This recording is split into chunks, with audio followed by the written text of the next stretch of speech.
Bloomberg Audio Studios. Podcasts, radio, news. You're listening to the Bloomberg Balance of Power podcast. Catch us live weekdays at noon and 5 p.m. Eastern on Apple CarPlay and Android Auto with the Bloomberg Business app. Listen on demand wherever you get your podcasts or watch us live on YouTube. Listening to live testimony of Scott Bessent, President-elect Trump's selection to run the Treasury Department. A familiar voice here on Bloomberg TV and radio as we've spent time with Mr. Bessent here at this table on Balance of Power. And of course, you've seen him on other programs. It is expected he will be confirmed. I'm Joe Mathieu alongside Kailey, Leinz in Washington. Thanks for being with us here as we continue our coverage of the confirmation hearings throughout this week, all leading up, of course, to the inauguration of Donald Trump on Monday, and we'll have special coverage for you then. Kailey, Leinz, interesting. Scott Bessent going at it with Democrats and Republicans. Not terribly controversial today. There were some questions about taxes. There were some questions, of course, about tariffs, the implications when it comes to inflation and the Fed. But this would be one of the easier walks for, I think we can say, Donald Trump's nominees. Absolutely. Scott Bessent, widely seen by frankly, people on both sides of the aisle as a qualified candidate to be Treasury Secretary. This hearing was not likely to make or break his confirmation prospects, as it was expected that he would be confirmed pretty easily prior to him giving answers to the many questions that these 27 senators asked of him today. But yes, it did focus primarily on the two T's, taxes and tariffs. He talked about how he would view it as an economic crisis if the tax cuts of 2017 were allowed to expire. He kind of pushed back on the idea that tariffs were going to translate into higher prices for Americans. And interesting, when pressed by Democratic Senator Elizabeth Warren on the debt ceiling, suggested that while he wants to do a market survey, he's not really sure what the best path forward on the debt ceiling would be. If Donald Trump were to tell him he wants the debt ceiling repealed, he said he'd work with him to do it. He's clearly there to enact the Trump agenda. It's interesting. I'll tell you, a lot of these conversations sound a lot like the ones that we had with Scott Bessent before he was tapped to be secretary, because we had many of the same questions when it came to taxes and tariffs. The line that endures: extending the Trump tax cuts is, quote, the single most important economic issue in the U.S. today.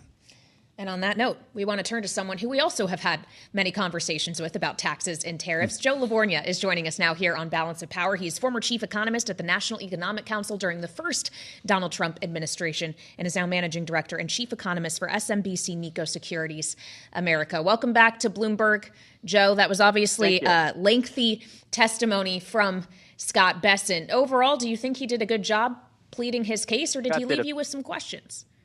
No questions. He did a phenomenal job. I knew he was going to do a great job, and it speaks to just his qualifications and the fact he's extraordinarily thoughtful in all of his answers. So I thought it was fantastic.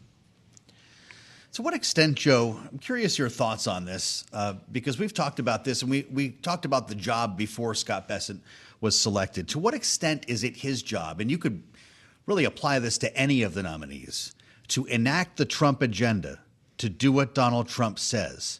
Or is he there to advise the president and say no when he needs to? Well, no. I mean, the job, you're serving at the pleasure of the president, and all the cabinet nominees are going to be responsible for implementing President Trump's vision for which he got elected for. Certainly there are options, and my experience has been that when you talk to the president, you will give, maybe your top option, maybe your second option, and maybe the third option, which let's say even would be suboptimal, but that is it is an option. And then the president decides, and then you implement that agenda. So you are there in an advisory, counseling way. And again, you're working for the president. You want to put his agenda in. And it seems to me that this time around, having had a lot of experience, having done this once before, President Trump clearly has the people that have his vision and can best implement such policies. And if that vision were to include a renewed push to repeal the debt ceiling entirely, Joe, if you were in Scott Bessent's shoes or still advising Donald Trump in the second administration, what would you think about pursuing that kind of policy of removing what is supposed to be a check on fiscal impulses? Yeah, the thing is that it hasn't been a check on these fiscal impulses. We've gone through dozens of different debt ceiling scenarios, and maybe it depends whoever is in power, but there are plenty of prominent Democrats that in the past have said this debt ceiling is silly, we should get rid of it. And maybe that's what we should do. I don't know. I mean, ultimately, the debt ceiling gets increased, and we just have a bunch of market dislocation that doesn't serve anybody's interest, but it gets passed, it gets increased. So if President Trump wants to get rid of the debt ceiling limit, then so be it. It has to go through Congress. But I don't think the debt ceiling at this point has done much of anything, just has been a distraction for bigger fiscal issues, which clearly we have to deal with given how big the deficits are.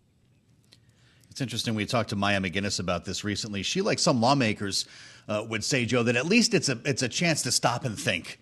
It's a speed limit. It's a rest stop to say, are we sure we want to do this? And we kind of recalibrate. Maybe there'll be some coverage of what our debt levels are at, and it gets people thinking about it. Is that reminder the most important part of having the debt limit? We're 120. No, because we're 120 debt to GDP, and we ran. In the current administration, we ran nearly a 7% budget deficit to GDP with full employment. So what is that debt ceiling giving us? Give us so it's a think. Joke. Just while we're, yeah. Well, you said that, but I mean, to me, it's not effective in dealing with bigger issues. But again, that'll be the president-elect's decision whether he wants to pursue that. More importantly is where we could figure out ways to raise revenue, and even more importantly, because revenues have been right in line with their long-term average, but figure out ways that we could get rid of some of this waste, abuse, and fraud in the system, which, by the way, the GAO, the Government Accountability Office, the congressional watchdog, you could look at recent studies. There's hundreds of billions of dollars we could save. So I'm optimistic that there are going to be some meaningful proposals on the spending side that actually could help at least stabilize this debt and get us down to where Scott wants to see budget deficits, the GDP around 3%. That, to me, is very doable. Well, and he reiterated repeatedly throughout this hearing that he views the United States as not having a revenue problem, but having a spending problem. But Joe, to what extent should we be worried about what would happen economically if there were to be a materially large pullback in government spending, when you have the likes of Elon Musk and Vivek Ramaswamy quoting figures in the trillions of dollars, whether or not that's realistic? Well, remember, it's trillions of dollars, which is huge money, scaling over a 10-year period.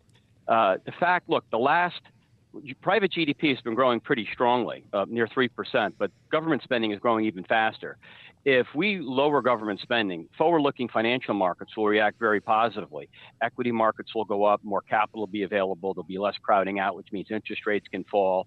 So if there's a period of time under which there is some friction as we cut spending and maybe lay some of these workers off, government workers, which Elon Musk had mentioned that they would get large pretty generous severance. Whether that's true, I don't know. But the point is, the markets would like anything that gets us closer to some sort of fiscal stability after these massive deficits we've been running the last couple of years will be a huge positive.